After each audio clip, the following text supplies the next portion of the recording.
NFL Live OT, Trey Wingo here with Merrill Hodge, Ron Jaworski, and Antonio Pierce. Big news on Monday, of course, Odell Beckham Jr. one-game suspension for his actions on the field, specifically the way he targeted Josh Norman, the cornerback for the Carolina Panthers, when he ran at him with that helmet-to-helmet collision. Did they get it right? Oh, absolutely.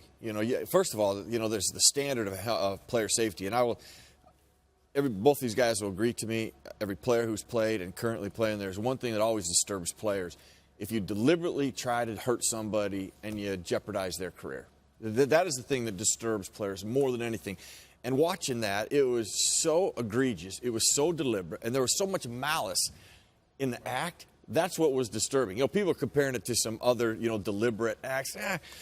This one had as much malice in it as I've ever seen, because when you get thrown by, you turn around and they go, well, the play was still going on. Fine, then help out your guy. But don't try to target one guy in the way you did it. That alone clearly had to be suspended and send a message to every player, defensively and offensively. Unacceptable. I was very fortunate as a player 17 years. Been covering the NFL now for 25 years with ESPN. That's 42 years I've been around the game. That is the worst I have ever seen. The worst you've ever seen? The worst I've ever seen. I've seen a lot of nasty stuff from the Conrad Dobler days and the Jack Hacksaw Reynolds and on and on and on. This was awful. And this league with this commissioner now, and I applaud the commissioner because he is about player safety and player safety issues.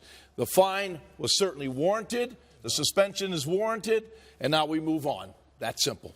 Yeah, for as violent as the game is, and things happen so quickly, but I think when you hit on it, when you turn around and you say, I'm making it up in my mind that I'm gonna hurt you. Now I'm gonna hurt you. I'm gonna take you out. It's not a place for that in the game. You just don't want to see it. For a guy whose career ended on a neck injury, a hit to the head from another player, that does bother you. Everything else that we're placing in the game, you can live with those. But that one moment when you decide, and again, I think it's something that not just Odell can learn from, but the rest of the league you can learn from. Yep. We got to protect one another. At the end of the day, we're all brothers. It's the most elite fraternity out there. You guys are competing for very few spots on those NFL rosters. That's why I think players resonate. There's a couple things all players resonate. I don't care if you're the Giants, Jets, Cleveland, Pittsburgh. You know what?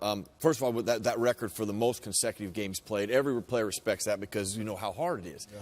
And then nobody ever wants somebody to get hurt and not be able to play anymore. That affects everybody. When you see a significant injury, even if it's the opponent, that bothers you. You're like, yeah, you don't want to see that. Now, still part of the game is hitting the other guy as hard as you can. That's part of the attrition, but you don't ever want to, especially deliberately, doing it the right way. Jeopardize. Doing it the right way. Exactly right. It was obvious. You look at that tape. Odell Beckham Jr. went hunting. Yep. He wanted to put him out. No question. By the way, he can't appeal this suspension, but here's why it's critical for the Giants. Their only playoff scenario left after what happened in Week 15, they have to win their final two games and hope Washington loses. And if they're going to win, they need a guy who has 25 career touchdowns in 26 career games. He's a difference maker. Yep. He's a game breaker. He's a playmaker. But none of those things describe what he did to Josh Norman on Sunday. NFL Live Monday through Friday.